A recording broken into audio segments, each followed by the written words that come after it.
Before we begin the story, let us know where you're watching from by leaving a comment below. If you enjoy this video, don't forget to like and subscribe. Have a wonderful day. Enjoy the story, everyone. The black Mercedes-Benz skidded violently on the wet I-95 asphalt. Spinning in circles like an out-of-control top, Elena Vargas felt her heart race when she saw the luxury car sliding directly toward her on the shoulder where she had stopped to change the flat tire of her navy blue Honda Civic. "No!" she screamed, jumping backward and falling on her back in the soaked grass. The Mercedes stopped just inches from her car, the engine smoking and the bumper dented. Elena lay there for a few seconds, breathing heavily, feeling Miami's rain hammering against her face. The driver's door opened, and a man stumbled out, obviously in shock. He was tall, had messy brown hair, and wore a suit that probably cost more than Elena's annual salary as a freelance graphic designer. "Are you okay?" he asked, running toward her. "Good heavens. You could have." Elena got up, brushing grass from her curly hair. When she looked into his worried blue eyes, something strange happened. Maybe it was the scare, or the adrenaline, or simply the relief of being alive. But she threw herself into his arms in a desperate hug. "Thank you for not running me over," she said, squeezing him tight. "I thought I was going to die." He tensed for a second, clearly surprised, but then returned the embrace. Elena caught his expensive cologne mixed with the smell of rain. And, was that right? He smelled like money. "I'm sorry," he murmured against her hair. "I lost control in the rain. And it's okay. It's all right," Elena said, finally pulling away and wiping tears she didn't even know were falling. "We're both alive. That's what matters."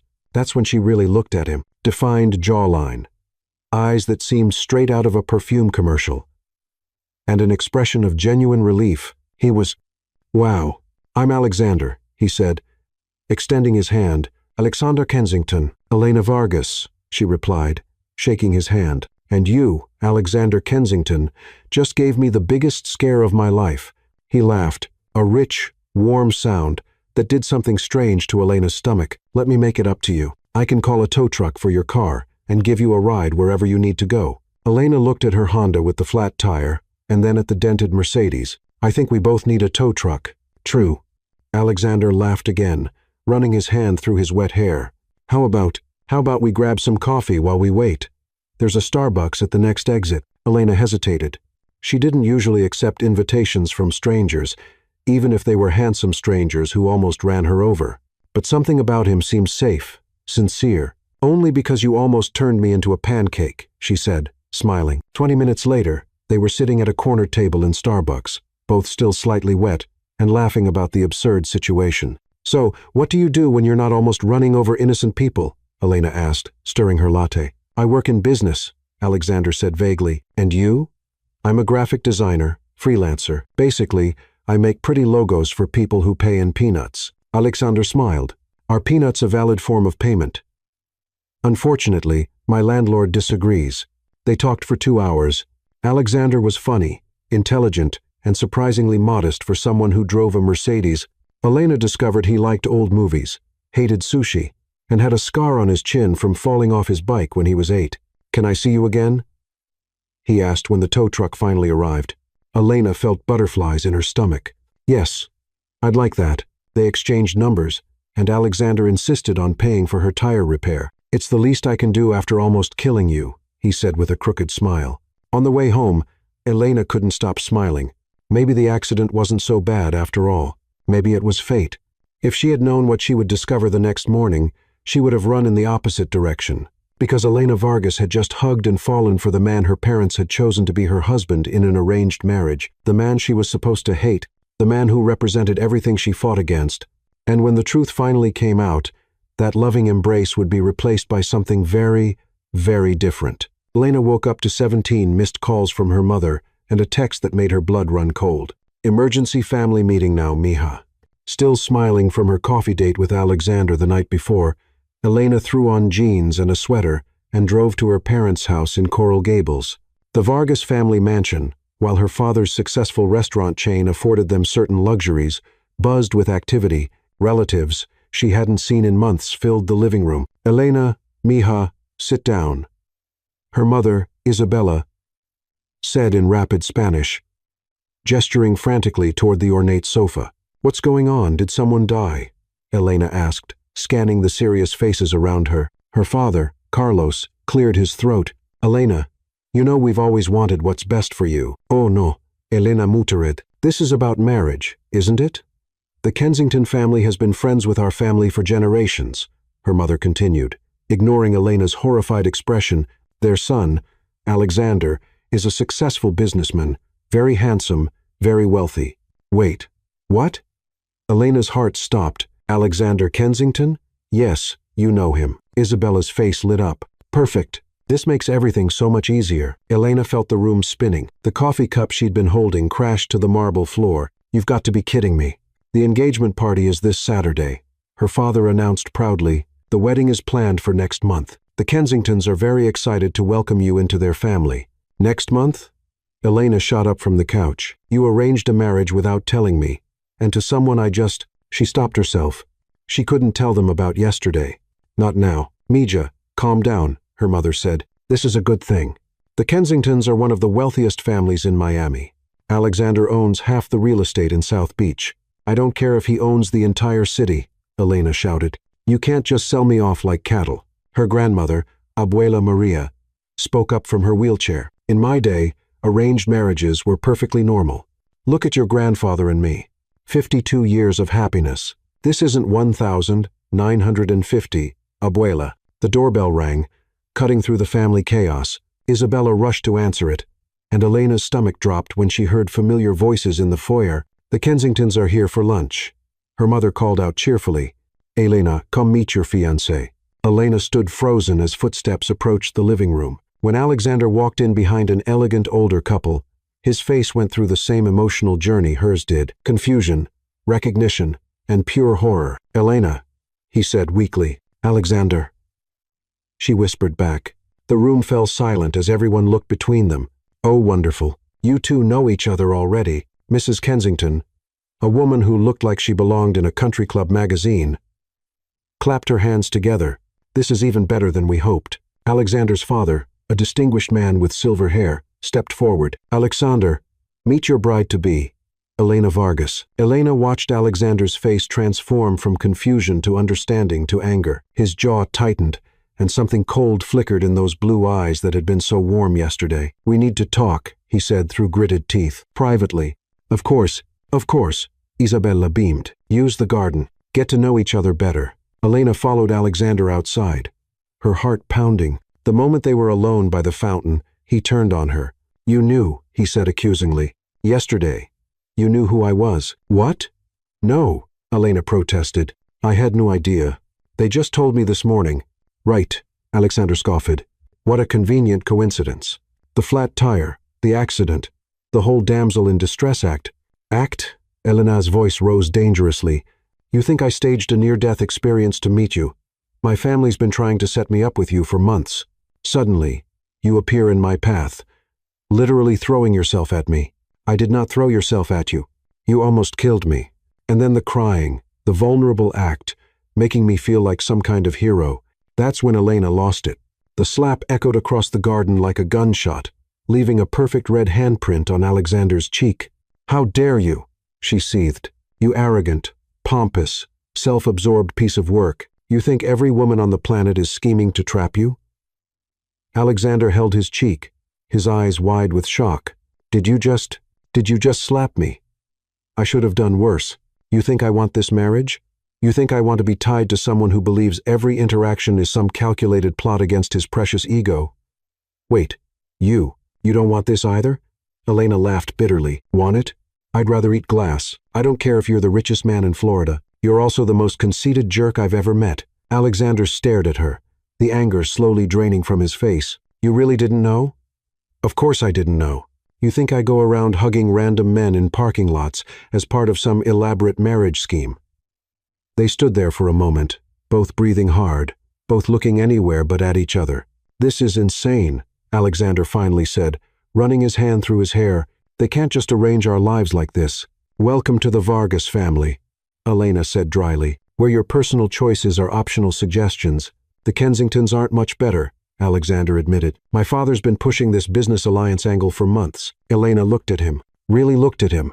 The man who had held her so gently yesterday, who had laughed at her jokes and paid for her tire, was the same man she was supposed to marry, the same man who had just accused her of being a gold-digging schemer.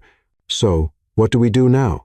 she asked quietly. Alexander was quiet for a long moment. "I don't know, but I know I'm not marrying someone who slaps me on our first official meeting." "Good," Elena shot back, "because I'm not marrying someone who thinks I'm a manipulative liar." They glared at each other across the garden, the fountain bubbling cheerfully between them, like it was mocking their situation.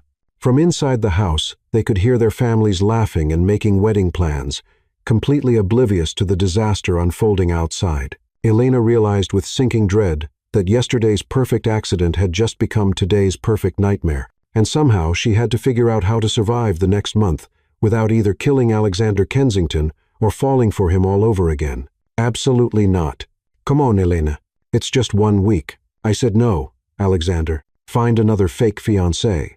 Elena slammed her laptop shut and glared at the man sitting across from her at the coffee shop. 3 days had passed since the garden confrontation, and Alexander had been texting her nonstop with increasingly desperate messages. "Look," Alexander said, leaning forward, "I know you hate me. Hate is a strong word. Despise works better, but we're both stuck in this mess. My grandmother is flying in from Boston tomorrow, and she's been planning this wedding since I was 12.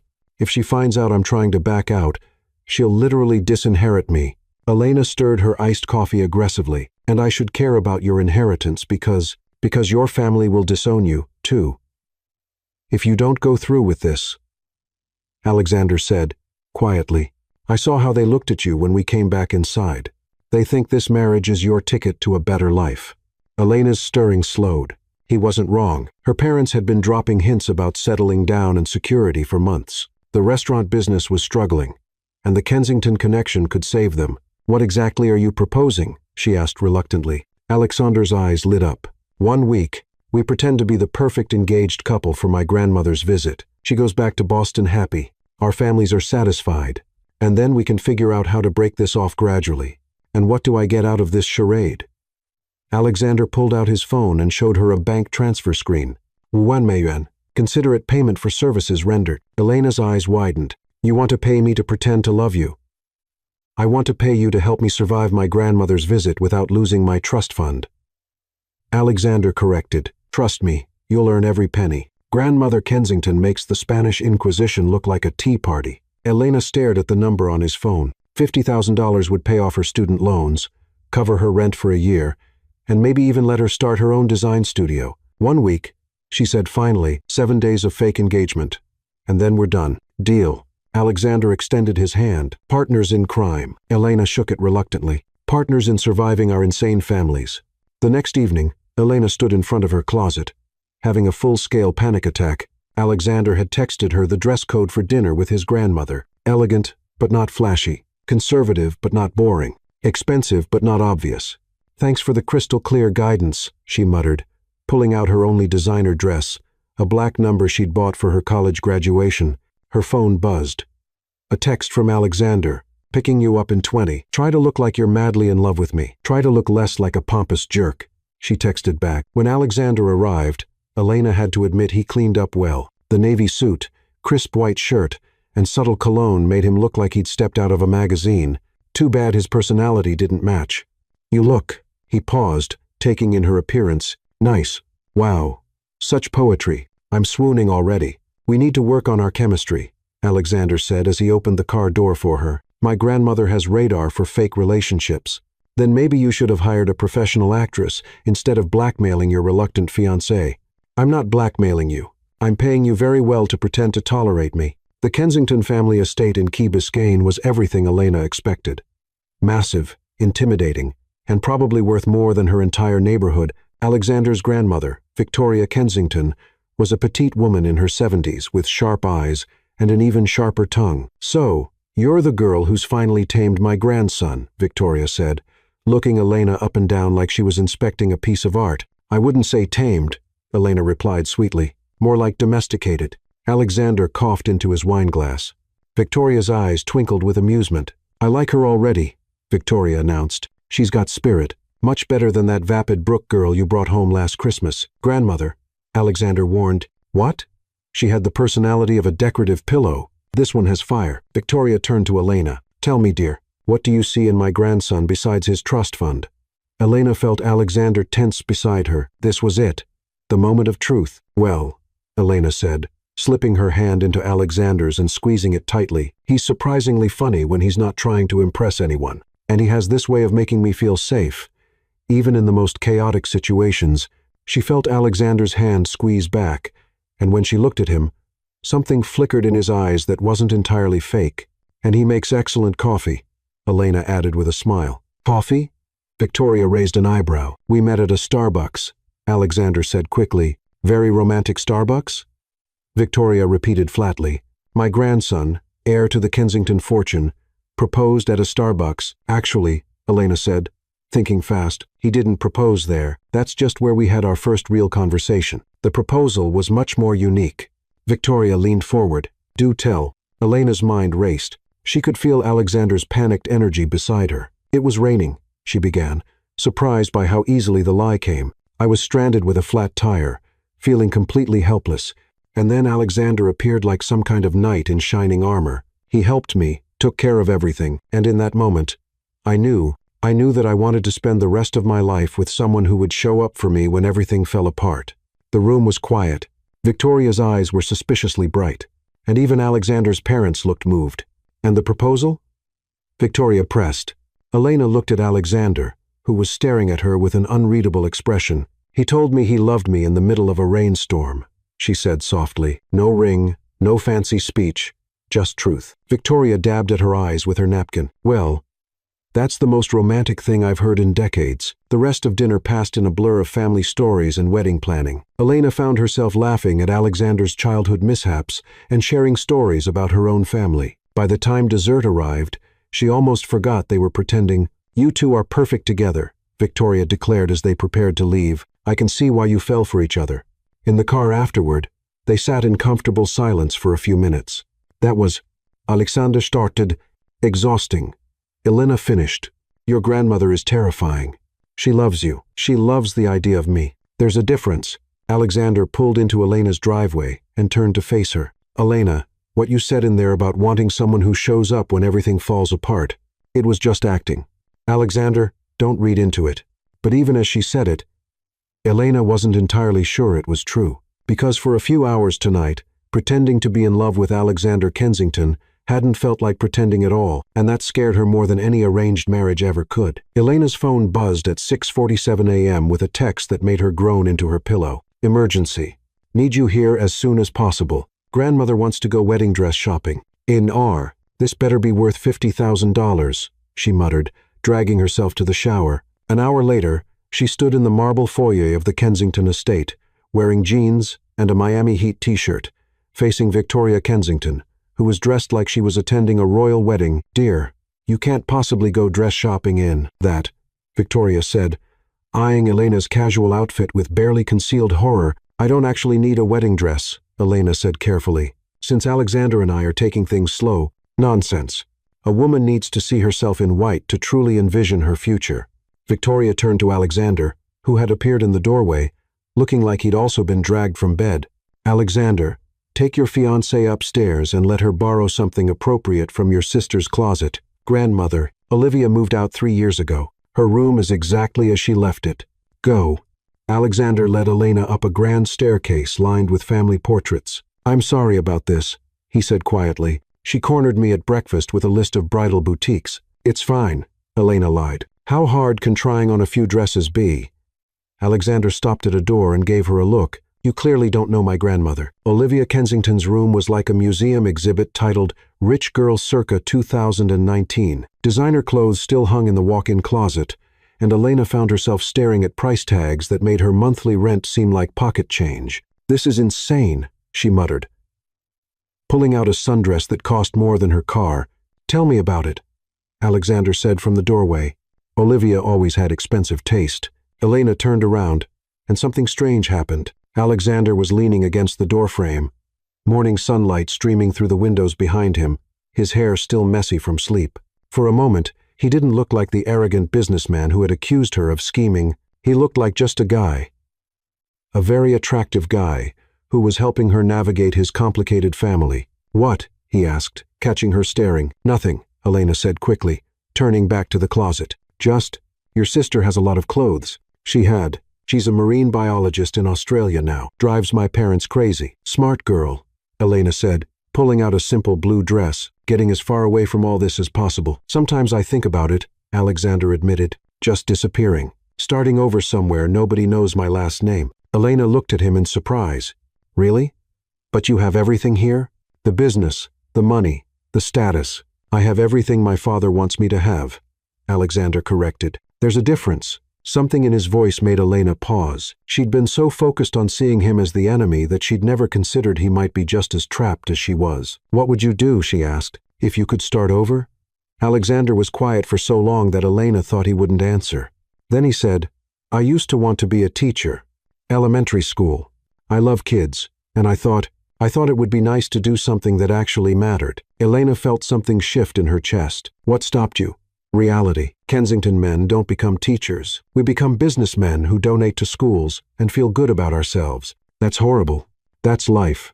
Alexander straightened up, and the vulnerable moment passed. You should probably get changed. Grandmother gets impatient. 2 hours later, Elena stood in the most expensive bridal boutique in Miami, wearing a wedding dress that cost more than most people's cars, while Victoria Kensington dabbed at her eyes with a lace handkerchief. You look absolutely radiant, dear, Victoria said. Alexander, come see your bride. Alexander, who had been banished to the waiting area with champagne and wedding magazines, reluctantly approached. When he saw Elena in the dress, he stopped walking. The dress was simple but elegant, ivory silk that hugged her curves before flowing into a modest train. The neckline was conservative but flattering, and the way the light caught the fabric made her skin glow.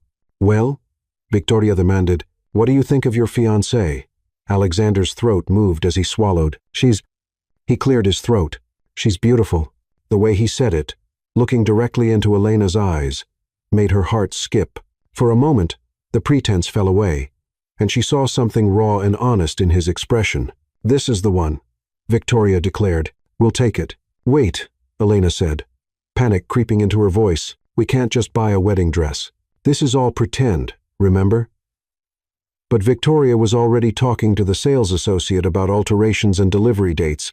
Grandmother, Alexander said carefully, maybe we should discuss this with Elena's family first. Wedding planning is usually a joint effort. Excellent point, Victoria beamed. Let's call them right now and invite them to lunch. I want to meet the people who raised such a lovely girl. Elena caught Alexander's eye in the mirror. They were in trouble. 3 hours later, both families sat around an enormous table at the Fontainebleau Hotel, champagne flowing and wedding plans spiraling completely out of control. The ceremony should be at St. Mary's Cathedral, Victoria announced. I was married there, as was Alexander's mother. Actually, Isabella Vargas interjected, we were hoping for Sacred Heart. It's our family parish. The reception must be at the country club. Edward Kensington declared, we've held every family celebration there for 40 years, but the Plaza Coral Gables has such beautiful gardens. Carlos Vargas countered. Elena watched the verbal tennis match with growing horror. What had started as a fake engagement to appease Alexander's grandmother was turning into an actual wedding planning session. Maybe we should slow down, Elena said weakly. Alexander and I haven't even set a date yet. Spring is perfect for weddings, Victoria said. April 15th. I've already spoken to Father Ellis. April 15th. Elena squeaked. That's only 6 weeks away. When you know, Isabella said, reaching over to squeeze Elena's hand. Besides, Mija, you're not getting any younger. Thanks, Mom.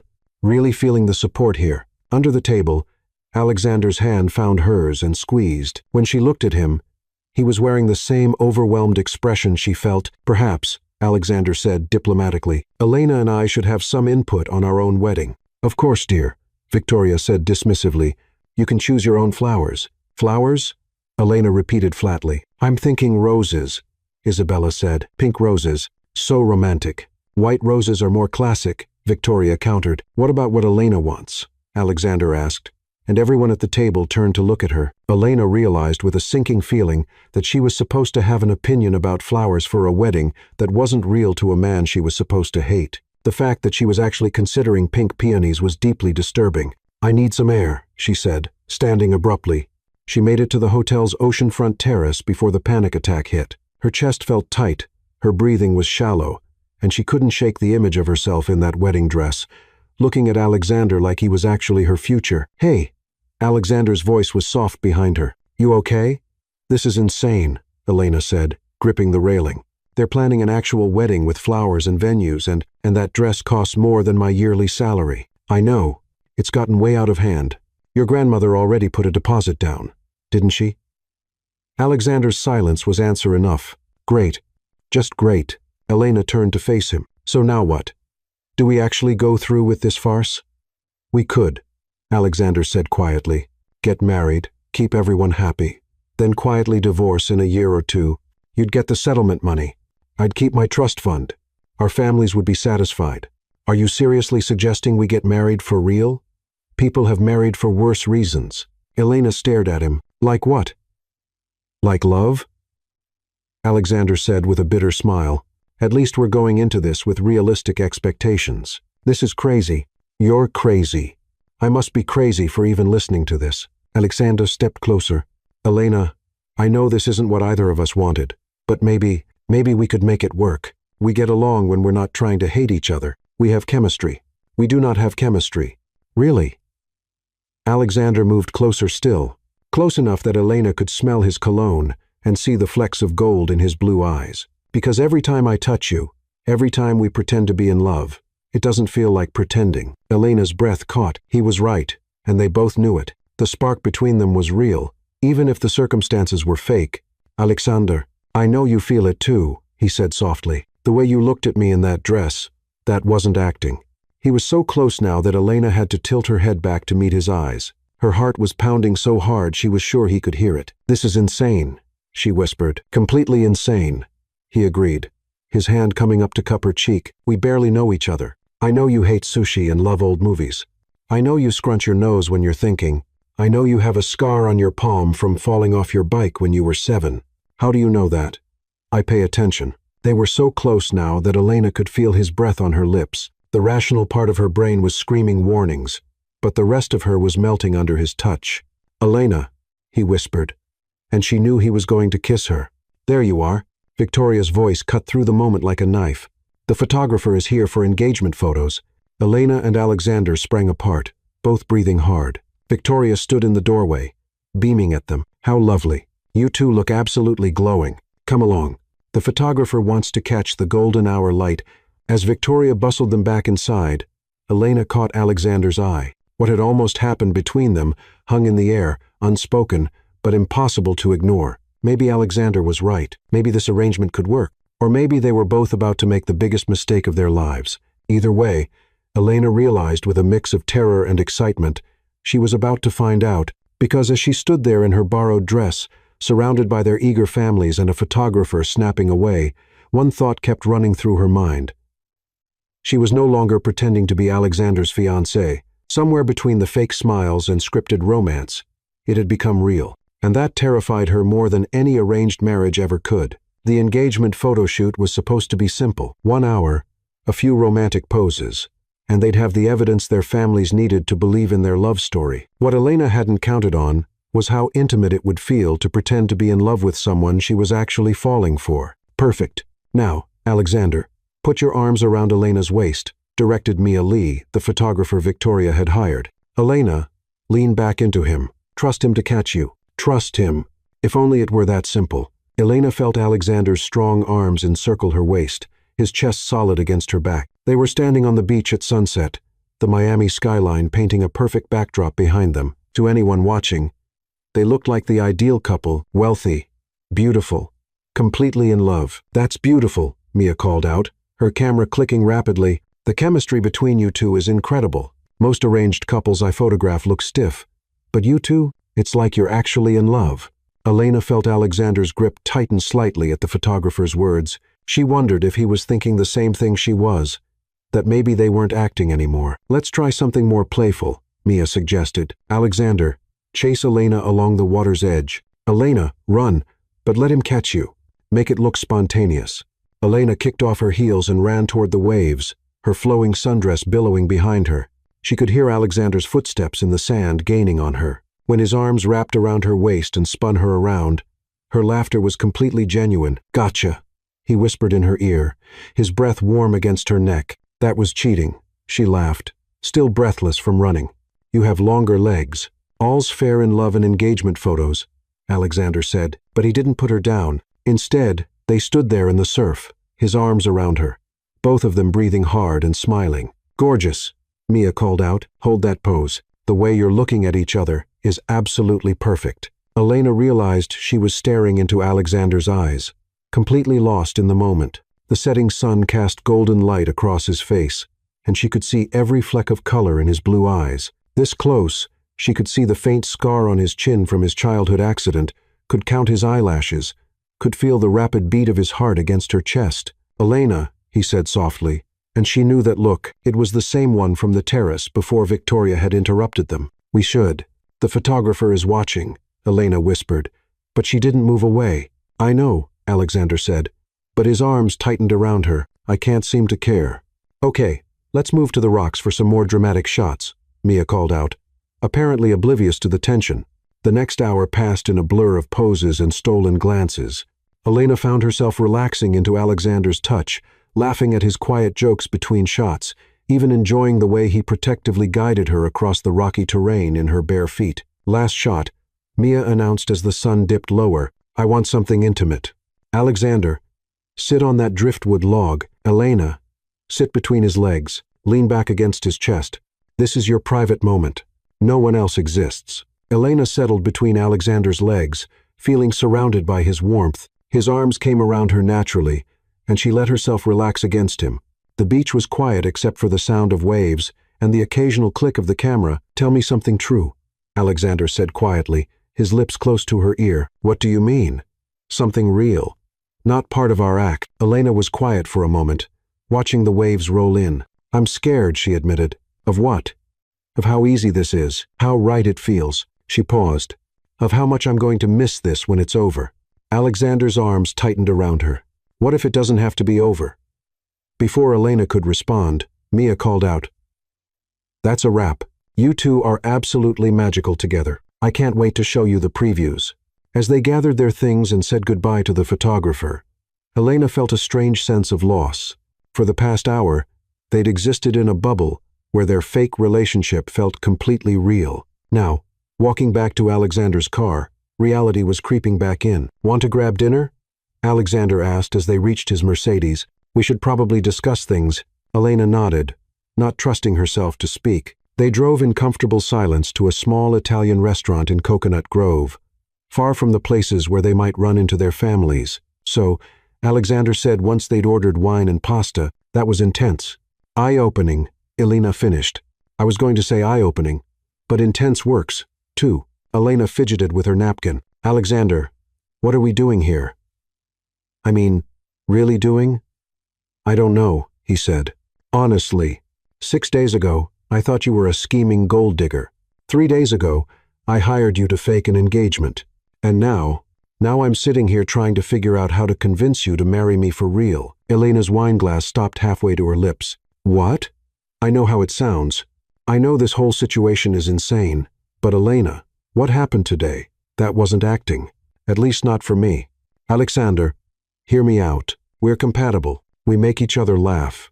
We have incredible chemistry. Don't even try to deny it. And we're both trapped in this family situation, whether we like it or not." Elena set down her wineglass carefully. "So, your solution is to actually get married to someone you met a week ago." "People get married for worse reasons every day," Alexander said, echoing his earlier words. "At least we're honest about what this is." "And what is this exactly?" Alexander reached across the table and took her hand.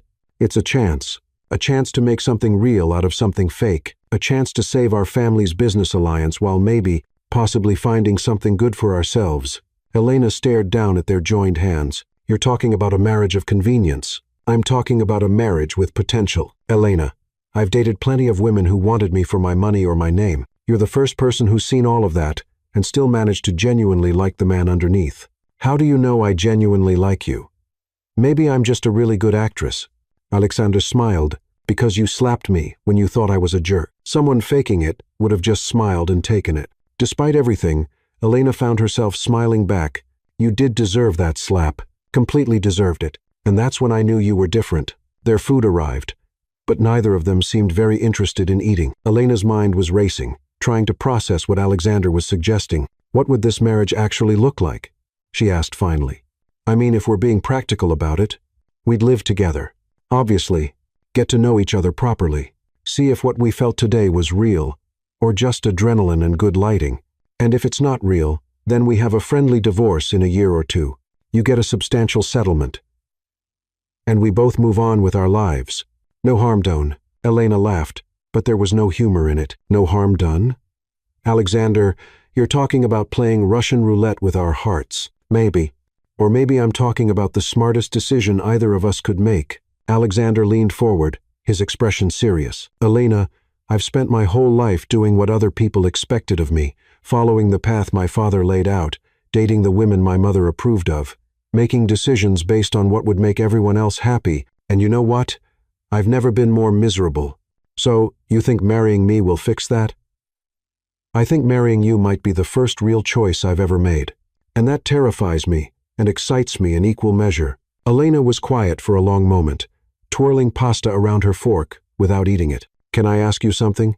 Anything? That day we met in the rain. If there had been no arranged marriage, no family pressure, no complications, would you have called me? Alexander didn't hesitate. Yes, absolutely. Yes. I went home that night and stared at your number for 2 hours, trying to figure out the perfect text message to send you. What stopped you? My mother called and started talking about the Vargas girl they wanted me to meet. He shook his head. I thought it was a sign that I should focus on family obligations instead of chasing after a woman I'd met in a parking lot. And now? Now I think maybe that accident was the sign. Maybe we were supposed to meet exactly the way we did. Elena felt tears prick her eyes. Alexander, I need you to understand something. I've never been the kind of girl who dreams about fairy tale weddings or believes in love at first sight. I'm practical. I make sensible decision. I don't fall for charming billionaires with trust fund problems. And yet here I am, seriously considering marrying someone I've known for less than a week. She laughed shakily. My therapist is going to have a field day with this. Is that a yes? Elena looked at him across the table. Really looked at him. She saw the hope in his eyes, the vulnerability he was trying to hide, the way he was holding his breath, waiting for her answer. It's not a no, she said finally. Alexander's smile could have powered the entire restaurant. I'll take it, but I have conditions. Name them. First, we take this slow, real marriage or not. I barely know you. We need time to figure out if this attraction is real or just proximity and good looks. Agreed. What else? Second, complete honesty. No more games. No more pretending. If we're going to do this, we do it with our eyes wide open. Done. Anything else? Elena hesitated. If it doesn't work out, if we realize we've made a mistake, we end it as friends. No drama, no bitterness. No making each other's lives miserable. Elena, Alexander said seriously, even if this whole thing crashes and burns spectacularly, I could never regret meeting you. You've already changed my life in ways you don't even know. How? You made me remember who I used to be before I became the person everyone expected me to be. And you made me want to be better than I am. Elena felt her resolve crumbling. She was falling for him, had already fallen for him, if she was being honest. And maybe, just maybe, that wasn't the worst thing that could happen. Okay, she said quietly. Okay, let's do this crazy thing. Let's get married and see what happens. Alexander was around the table and pulling her into his arms before she could take another breath. This time when he kissed her, there was no grandmother to interrupt, no photographer to capture it, no audience to perform for. It was just them. And it was perfect. When they finally broke apart, both breathing hard, Alexander rested his forehead against hers. So, he said, his voice rough with emotion, I guess we should probably set a real wedding date. Elena laughed, giddy with the magnitude of what they'd just decided. April 15th. April 15th. Alexander agreed. Our families will be thrilled, terrified. More like, they have no idea what they've unleashed. The best love stories usually start with a little chaos, Alexander said. Tucking a strand of hair behind her ear. Is that what this is? A love story? I don't know yet, Alexander said honestly, but I'm excited to find out. As they left the restaurant hand in hand, Elena caught their reflection in the window. They looked like exactly what they were supposed to be. A couple in love, walking into their future together. The only difference was that now, maybe it wasn't entirely pretend, Elena's phone buzzed with a text from Mia, the photographer. Preview photos attached. You two are going to make the most beautiful bride and groom. The love between you is absolutely radiant." Elena opened the attachment and gasped. The photos were stunning, but what took her breath away was the way she and Alexander looked at each other. The camera had captured something neither of them had realized was happening. They looked like two people falling in love. "What is it?" Alexander asked. Seeing her expression, Elena turned the phone toward him. "I think," she said softly, "we might have been fooling ourselves more than our families." Alexander studied the photos, his expression growing serious. "Elena, in every single one of these pictures, you can see exactly when I stopped pretending." "When was that?" "The moment you ran into the surf and started laughing. That's when I knew I was in trouble." Elena scrolled through more photos, seeing the progression of their day.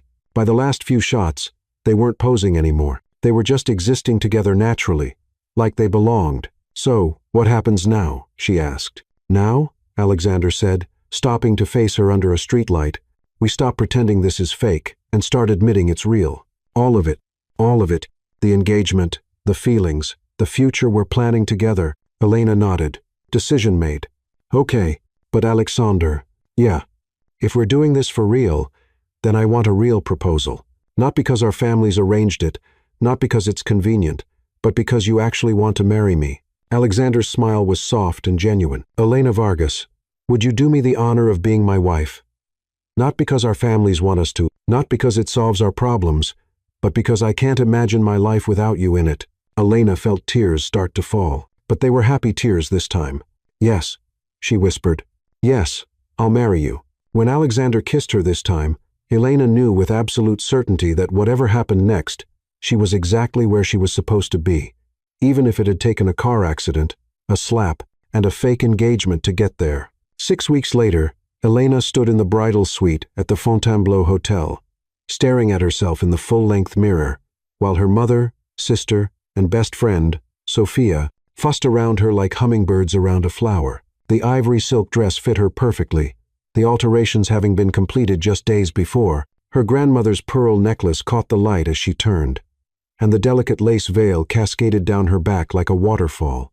"I still can't believe you're actually going through with this," Sophia said, adjusting Elena's veil for the 15th time. "6 weeks ago, you were complaining about your parents trying to set you up, and now you're marrying the guy. The same guy, Elena, the one from the arranged marriage." "Love works in mysterious ways, Mija," Isabella said, dabbing at her eyes with a tissue while trying not to smudge her carefully applied makeup. "When you know, you know. Look at your father and me. We knew after 2 weeks. You dated for 3 years before getting engaged." Mom, Elena's sister, Gabriella, pointed out while pinning a loose curl back into place. "Details," Isabella waved dismissively. "The point is, the heart knows what it wants." Elena caught Sophia's eye in the mirror. Her best friend had been skeptical from the beginning, especially when Elena had tried to explain the whirlwind romance without mentioning the whole arranged marriage, fake engagement, car accident, origin story. Some things were just too complicated to explain, even to your best friend. "Are you sure about this?"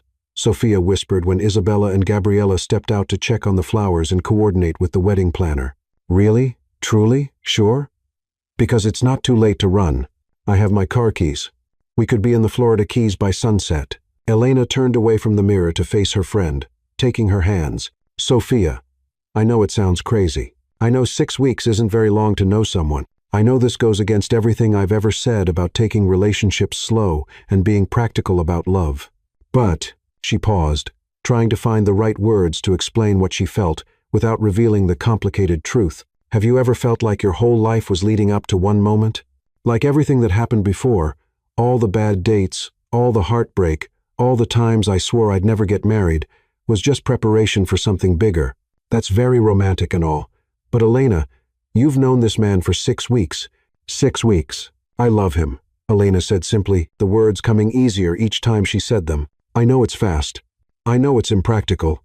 I know it goes against everything I always said about taking relationships slow and being sensible. But I love Alexander Kensington, and he loves me, and sometimes that's enough. Sometimes that's everything." Sophia studied her friend's face for a long moment, seeing something there she'd never seen before. A quiet certainty. A glow that went beyond wedding day makeup. "Okay," she said finally. "If you're happy, I'm happy. But if he breaks your heart, I'm breaking his kneecaps." And I know people who know people. Deal. Elena laughed, hugging her friend tightly. But you won't need to call in any favors. Alexander's not going anywhere. How can you be so sure? Elena thought about the past 6 weeks. The long conversations that lasted until dawn, the way Alexander brought her coffee exactly how she liked it without being asked, how he'd held her hair back when she got food poisoning from questionable sushi, the way he looked at her like she was the most interesting person in any room. Because he chooses me, Elena said softly. Every day, in 100 little ways, he chooses me, and I choose him. Elena's sister, Gabriella, burst through the door, breathless with excitement, and looking stunning in her dusty rose bridesmaid dress. Elena, you have to see this. The wedding planner just showed me the ceremony setup, and it's absolutely magical. There are flower petals scattered down the aisle, and the arch is covered in white roses and jasmine, and the ocean looks like diamonds sparkling in the sun. Through the suite's floor-to-ceiling windows, Elena could see the beach where their ceremony would take place in less than an hour. White Chiavari chairs were arranged in perfect rows facing an elaborate arch covered in white roses, eucalyptus, and trailing jasmine. The Atlantic Ocean sparkled in the late afternoon sun, and palm trees swayed gently in the warm breeze. White fabric draped between tall poles created an intimate chapel feeling on the open beach. It was perfect, almost too perfect for what had started as a fake engagement born out of family manipulation and mutual desperation. 5 minutes, the wedding coordinator called through the door, her voice bright with practiced efficiency. Bride needs to be ready for family photos before the ceremony. Elena's stomach fluttered with nerves. In the 6 weeks since their engagement had become real, she and Alexander had spent every possible moment together. They'd had dinner with each other's families at least twice a week, taken weekend trips to Key West and Orlando, spent lazy Sunday mornings reading the paper in bed together while Alexander made his terrible coffee, and Elena attempted to teach him proper brewing techniques. She'd learned that Alexander made terrible coffee but excellent pancakes, that he sang off-key in the shower but had perfect pitch when he thought no one was listening, that he got genuinely excited about nature documentaries and could discuss marine biology for hours. He discovered that Elena talked to her plants by name, had an irrational fear of butterflies stemming from a childhood incident with a butterfly garden, and could do a perfect impression of his grandmother that made him laugh until his sides hurt. They'd also had their first real fight 3 weeks ago when Alexander had tried to surprise her by paying off her student loans without asking. Elena had been furious about the assumption that she needed rescuing, and Alexander had been hurt that she didn't appreciate the gesture. They'd spent 2 days not speaking before finally having a long, honest conversation about boundaries, independence, and the difference between helping and controlling. "We're going to screw this up sometimes," Alexander had said, holding her hands across the kitchen table in his penthouse apartment, while the Miami skyline twinkled behind them. "I'm going to do rich guy things that annoy you because I've never had to think about money the way normal people do. And you're going to be stubborn about accepting help when you need it, because you've had to be independent for so long. But we'll figure it out together, okay? We'll learn each other's languages."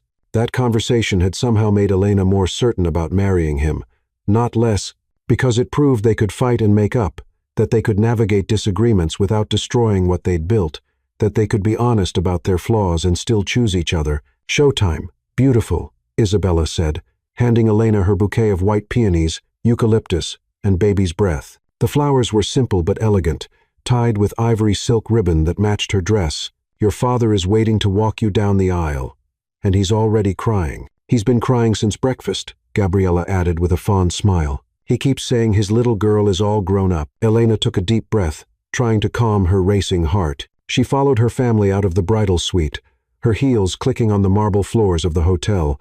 In the hallway, she nearly collided with Alexander, who was coming around the corner with his groomsmen, his brother William, his college roommate Ethan, and Elena's cousin Javier, whom Alexander had insisted on including to symbolize the joining of their families. "Whoa!" Alexander caught her elbow to steady her, then immediately dropped his hand and took a step back like she was made of fire. "Sorry, I wasn't supposed to see you yet. Grandmother will have my head if she finds out I broke tradition." They stared at each other for a moment. Alexander looked impossibly handsome in his navy suit, perfectly tailored to his tall frame. His hair was styled, but still had that slightly messy quality that made Elena want to run her fingers through it. His blue eyes were bright with happiness and nerves, and there was a small nick on his jaw where he'd obviously cut himself shaving. "Hi," Elena said softly, drinking in the sight of him. "Hi yourself," Alexander replied, his voice rough with emotion. You look. He shook his head, apparently speechless. I'm not supposed to see you. But wow, Elena. You're the most beautiful thing I've ever seen. Alexander Kensington, get away from that bride this instant. Victoria's voice cut through the moment like a knife. It's bad luck to see the bride before the ceremony. Sorry, grandmother, Alexander called back. But he didn't move. Instead, he stepped closer to Elena, lowering his voice so only she could hear him. Any second thoughts? He asked quietly, his eyes searching her face. Only about 50, Elena admitted honestly. You? At least 100. But they're all about logistics and timing and whether I remembered to tip the caterers and if the flowers are going to hold up in this humidity. None of them are about you. Not a single doubt about you. Elena felt her heart skip. None. Not one. Elena Vargas, I cannot wait to marry you. I can't wait to call you my wife. I can't wait to start our life together. Even though I'm stubborn and independent and I made you sleep on the couch last week when you tried to reorganize my closet without asking. Especially because of all that, Alexander said, grinning. Although, for the record, your closet organization system makes no logical sense. It makes perfect sense. Organized by color within seasonal categories with frequently worn items at eye level. You have summer dresses mixed in with winter sweaters. Alexander James Kensington. Victoria's voice was getting closer and more demanding. I should go before your grandmother actually disowns me, Alexander said reluctantly. See you at the altar. I'll be the one in white, trying not to cry, Elena said. Alexander started to walk away, then turned back. Elena. Yeah? I love you more than I knew it was possible to love someone. I love you, too. Now go before Victoria sends a search party. Victoria appeared around the corner just as Alexander disappeared down the opposite hallway with his groomsmen. Elena, dear, you look absolutely radiant. Are you ready to become a Kensington? Elena looked down at her wedding dress, felt the weight of her grandmother's pearl necklace around her neck, thought about the man waiting for her at the end of the aisle, and realized that despite all the chaos and confusion that had brought them here, she'd never been more ready for anything in her life. I'm ready, she said, and meant it completely. The ceremony was a blur of emotions and perfect moments that Elena knew she'd treasure forever. The string quartet played Pachelbel's canon as the wedding party made their way down the petal-scattered aisle. Gabriella walked first, radiant in her dusty rose dress, followed by Alexander's sister, Olivia, who had flown in from Australia specifically for the wedding. Victoria wiped tears from her eyes as Alexander's nephew served as ring-bearer, carrying the rings on a small pillow with serious 6-year-old concentration. When the music changed to the traditional wedding march, Elena appeared on her father's arm, and the entire gathering rose to their feet. Alexander's face when he saw her approaching was something she knew she'd remember for the rest of her life. Pure joy mixed with awe. Like he couldn't quite believe she was real. And walking toward him, Elena's father walked her down the sandy aisle slowly, tears streaming down his weathered face as he whispered how proud he was of her. How beautiful she looked, how happy Alexander made her. He's a good man, mija, Carlos said quietly as they neared the altar. He loves you, the way you deserve to be loved. When they reached Alexander, Carlos placed Elena's hand in his with a solemn nod. Take care of my little girl, he said, his voice thick with emotion. With my life, Alexander promised, and Elena could see he meant every word. Father Ellis, the priest Victoria had insisted on despite Elena's family's preference for their own parish, kept the ceremony traditional but warm. He spoke about love being a choice made new each day, about the importance of partnership and mutual respect, about the blessing of finding someone who sees you completely and loves you anyway. When it came time for vows, Elena and Alexander had decided to write their own. Despite Victoria's protests that traditional vows were more appropriate and less likely to cause emotional scenes, Alexander went first, pulling a folded piece of paper from his jacket pocket with slightly trembling hands. Elena could see that he'd written and rewritten the words multiple times, the paper worn soft from handling. Elena, he began, his voice carrying clearly across the beach. 6 weeks ago, I thought I knew exactly what my life was going to look like. I had a plan, a timeline, a very sensible and practical approach to everything. I was going to marry someone appropriate, have 5 children at the appropriate time, and live the life my family expected me to live. He paused, looking directly into her eyes. And then you literally crashed into my world and changed everything. You've taught me that the best things in life aren't planned. They're discovered.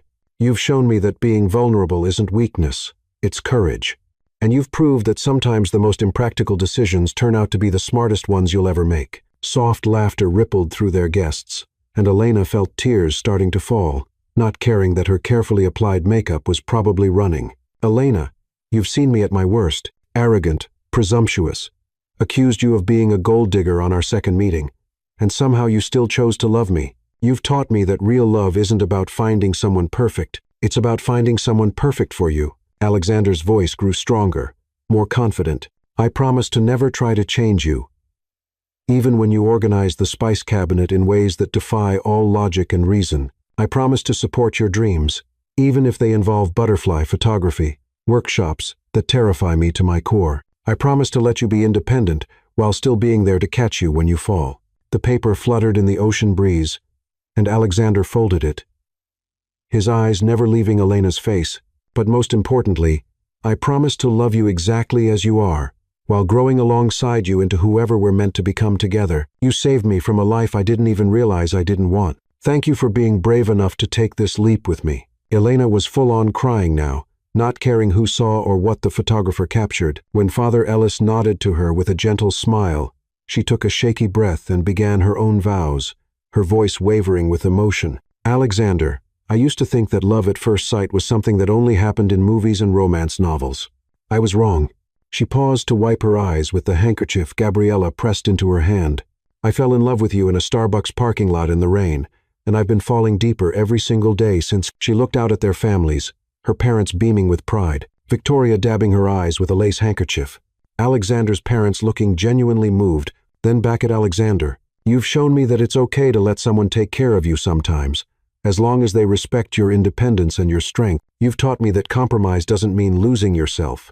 It means finding yourself in partnership with someone else who brings out the best in you. Elena's voice grew stronger as she continued, finding her rhythm. I promise to call you out when you're being too much of a rich boy who doesn't understand how the real world works. And I promise to let you spoil me occasionally when I need it, even when it goes against every independent instinct I have.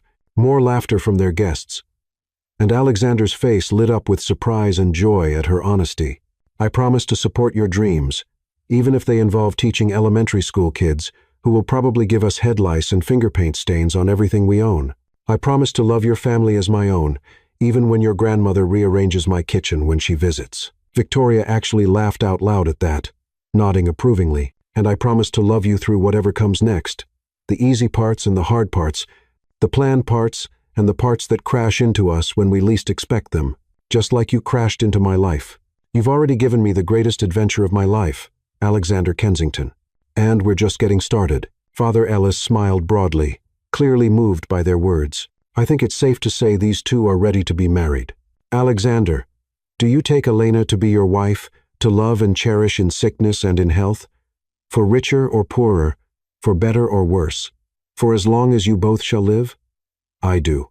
Absolutely, completely, forever and always, I do. Elena, do you take Alexander to be your husband, to love and cherish in sickness and in health, for richer or poorer, for better or worse, for as long as you both shall live? Elena looked into Alexander's eyes, remembering their first meeting in the rain, their first fight in his grandmother's garden, their first real kiss on the terrace, all the moments that had led them here to this perfect moment.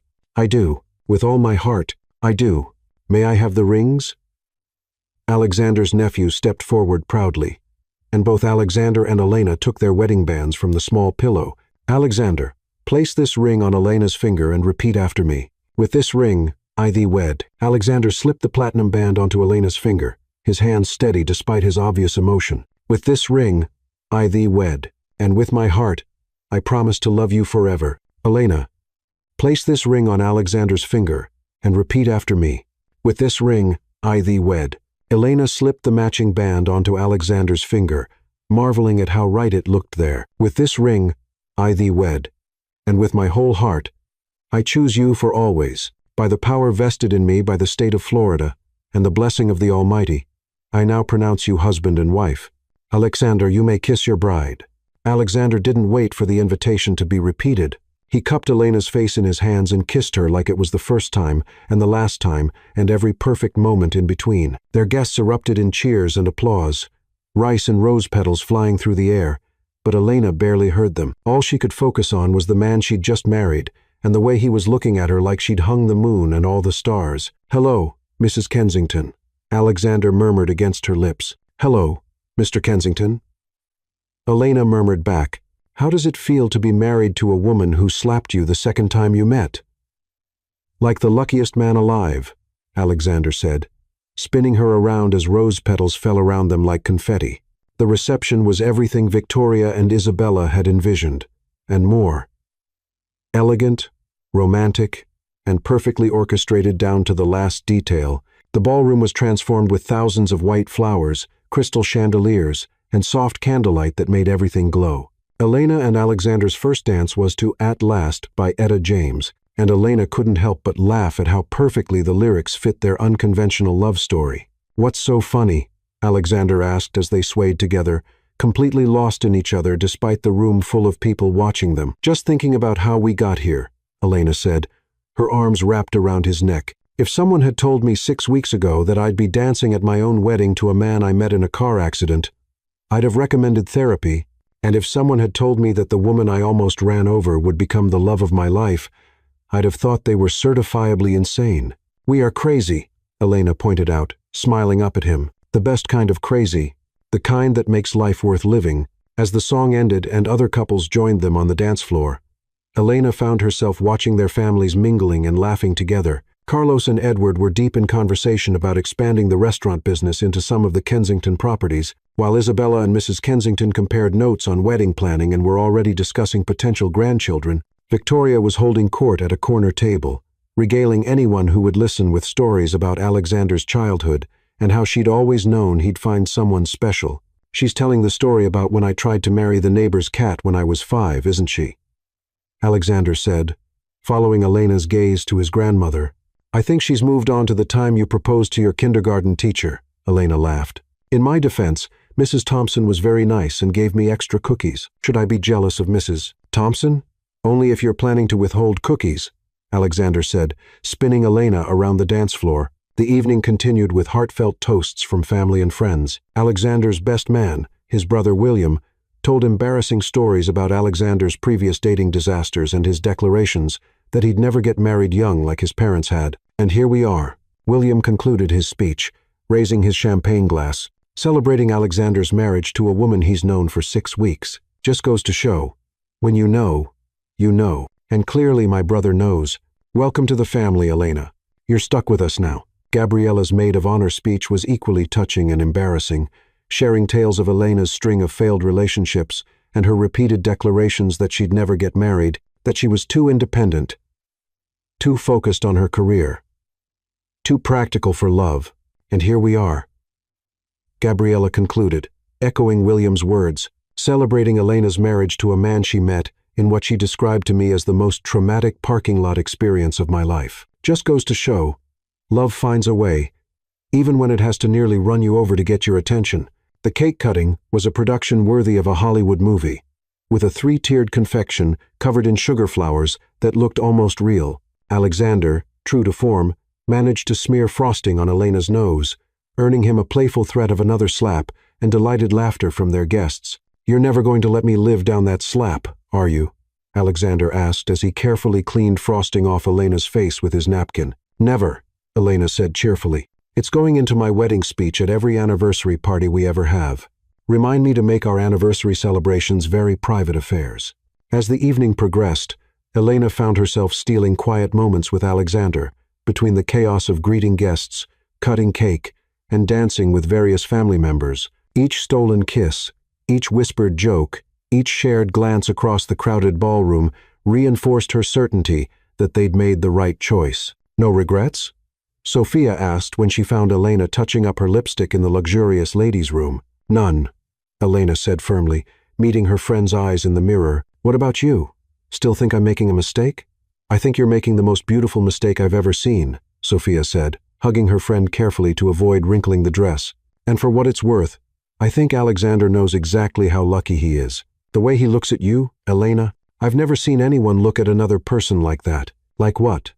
"Like you're the answer to every question he never knew he was asking." When Elena returned to the reception, she found Alexander in animated conversation with her cousin Raphael, about sustainable farming practices and their potential applications in urban settings. Watching him genuinely engage with her family, remembering details about their lives, and asking thoughtful questions made her heart swell with love and pride. He wasn't just tolerating her family for her sake. He was genuinely interested in them, genuinely building relationships. "Ladies and gentlemen," the DJ announced, "the bride and groom would like to say a few words before we continue the celebration." Alexander took Elena's hand and led her to the small stage where the band had been playing. Looking out at all their family and friends, Elena felt overwhelmed by how much her life had changed in such a short time, and how right it all felt. "First," Alexander began, his arm around Elena's waist, "Elena and I want to thank all of you for being here today. We know our timeline was a little accelerated, and we appreciate you rolling with our somewhat spontaneous approach to wedding planning. Some of you might be wondering how two people can decide to get married after knowing each other for only 6 weeks, Elena continued, smiling as she saw several family members nodding in acknowledgement. "Honestly, we wondered the same thing. We questioned ourselves. We questioned each other. We questioned our sanity, multiple times," Alexander added, getting a laugh from the crowd. "But sometimes life doesn't give you a neat timeline or a practical plan," Elena said. "Sometimes it gives you a moment, or in our case, a car accident, and you have to decide whether to play it safe or take a leap of faith." "We chose the leap," Alexander said, squeezing Elena's hand, "and we're so glad we did. But," Elena added with a grin, "we also want you to know that we're not completely crazy. We've arranged for a very long engagement." "Oh, wait, we skipped that part." Their guests erupted in laughter. "What Elena means," Alexander said, "is that we're planning a very long marriage. Like forever long. So, you'll have plenty of time to get used to us as a couple and plenty of time to tell us 'I told you so' if this doesn't work out. But it's going to work out," Elena said, turning to look at her new husband, "because we're not just marrying each other. We're choosing each other every day for the rest of our lives." The crowd awed appropriately, and Elena felt her heart skip again. Even after 6 weeks of getting to know him, Alexander still had the ability to surprise her with his romantic side and his certainty about their future. "So, please," Elena concluded, "eat, drink, dance, and help us celebrate the fact that sometimes the most unplanned things turn out to be exactly what you needed all along." As their guests raised their glasses in a toast, Elena caught sight of the wedding photographer capturing the moment. She thought about their engagement photos, how the camera had revealed truths they hadn't been ready to admit yet. Tonight, she knew the photos would tell a different story, not two people pretending to be in love, but two people who had found their perfect match in the most imperfect circumstances. The rest of the evening passed in a whirlwind of dancing, laughter, and joy. Elena danced with her father to Butterfly Kisses, both of them crying through the entire song. Alexander danced with his mother and grandmother, and even convinced Victoria to dance to a slightly more upbeat song that had her laughing like a young woman. As the evening wound down and guests began to leave with heartfelt congratulations and promises to visit soon, Elena found herself alone on the hotel's oceanfront terrace with Alexander, both of them barefoot and slightly disheveled from hours of dancing. "So," Alexander said, sitting on a wrought iron bench and pulling Elena down beside him, the ocean waves providing a gentle soundtrack, "how does it feel to be Mrs. Kensington?" "Terrifying and perfect," Elena said honestly, leaning against his shoulder. "How does it feel to be married to someone who still doesn't know your middle name?" "It's James, Alexander James Kensington, named after my great-grandfather, who apparently was quite the character, and it feels like the adventure I never knew I wanted, but now can't imagine living without." They sat in comfortable silence for a while, listening to the waves and watching the last of their guests say goodbye in the distance. Elena thought about how different this moment was from their first meeting. No rain, no panic, no accusations. Just peace and possibility, and the quiet certainty that they were exactly where they belonged. "Elena, I know we did this backwards. Marriage first, really getting to know each other second, but I want you to know that every day I discover something new about you. I fall a little bit more in love." Elena turned to face him, seeing her new husband silhouetted against the moonlight, reflecting off the ocean. "Even when you discover annoying things, like how I leave coffee cups everywhere, or how I sing Broadway songs in the shower at full volume. Especially then," Alexander said, leaning in to kiss her softly, "those are the parts that make you real, that make this real, that make me realize how empty my life was before you crashed into it." "Good," Elena said against his lips, "because you're stuck with me now, legally and everything. Best contract I ever signed." Alexander murmured.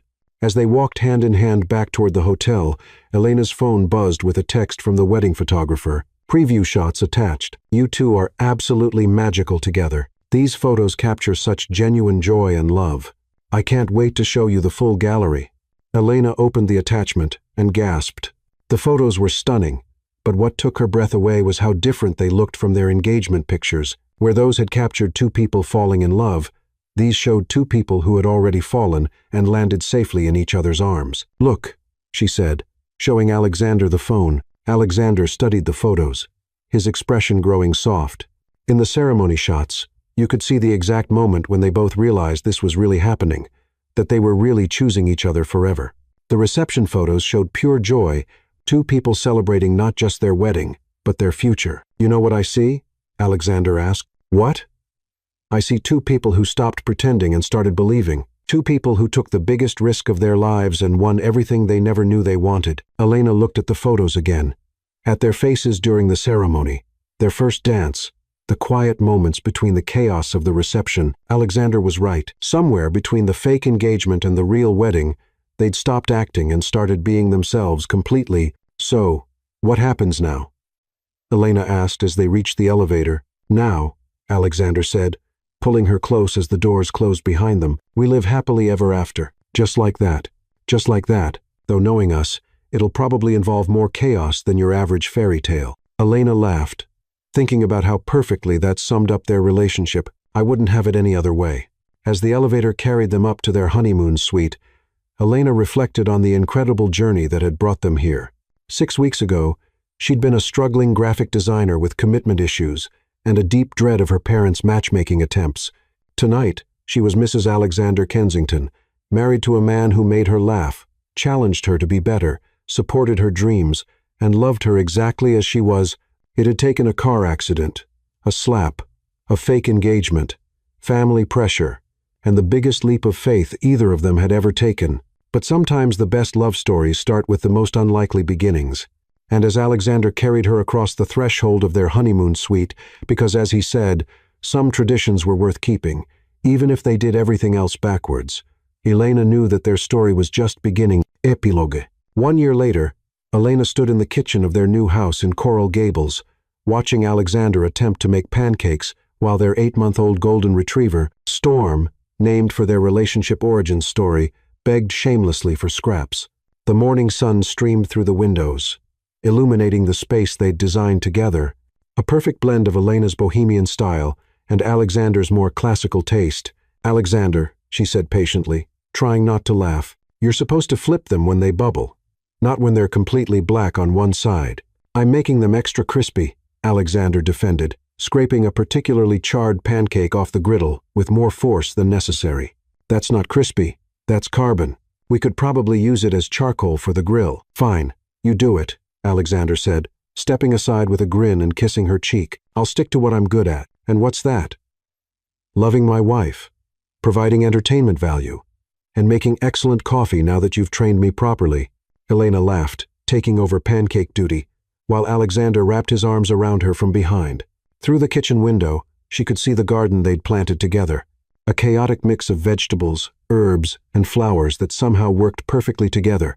Much like their relationship, the past year had been everything she'd hoped and nothing she'd expected. Marriage to Alexander had been a daily adventure in compromise, communication, and discovery. They'd had their share of adjustments, learning to compromise on everything from thermostat settings, Elena liked it warmer, to social calendars. Alexander's family had a lot of events to decorating styles. Elena's colorful art mixed surprisingly well with Alexander's family heirlooms. They'd survived their first major fight as a married couple when Alexander had surprised Elena by booking them a 2-week European honeymoon without consulting her. Assuming she'd be thrilled, Elena had been upset about not being included in the planning, and Alexander had been confused about why his gesture wasn't appreciated. They'd worked through it, ultimately taking a week-long road trip through the American Southwest instead, a compromise that had turned into one of their favorite memories. Any regrets? Alexander asked, echoing the question from their wedding day, his arms tightening around her waist. Only that we didn't think to elope and avoid the 3-ring circus our families turned our wedding into, Elena said, expertly flipping a perfectly golden pancake.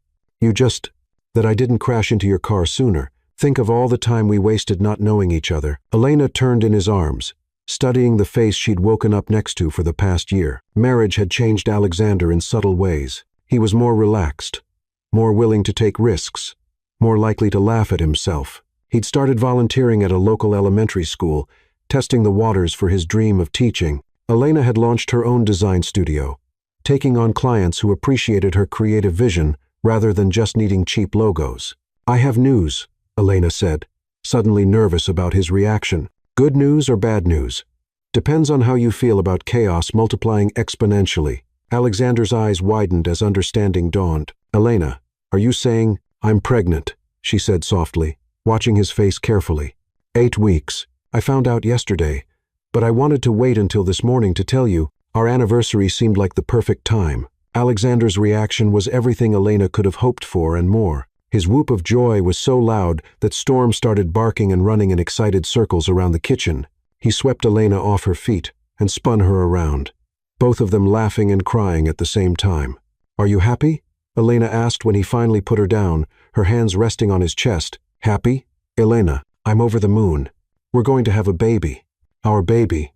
A baby who will probably inherit your inability to cook, and my stubborn streak," Elena pointed out, grinning through her tears, "and my grandmother's strong opinions, and your family's tendency to cry at commercials," Alexander added, his hands moving to rest gently on her still flat belly. "This kid doesn't stand a chance of being normal," Elena said. "Normal is overrated," Alexander said, pulling her close. "Besides, look how well abnormal worked out for us." As if on cue, the smoke alarm went off, filling the kitchen with the acrid smell of truly cremated pancakes. Storm barked louder. Alexander rushed to open windows while cursing his culinary skills, and Elena stood in the middle of the chaos, hand on her belly, laughing at the beautiful mess that was their life. "You know what this means, right?" Alexander said as he fanned the smoke detector with a kitchen towel.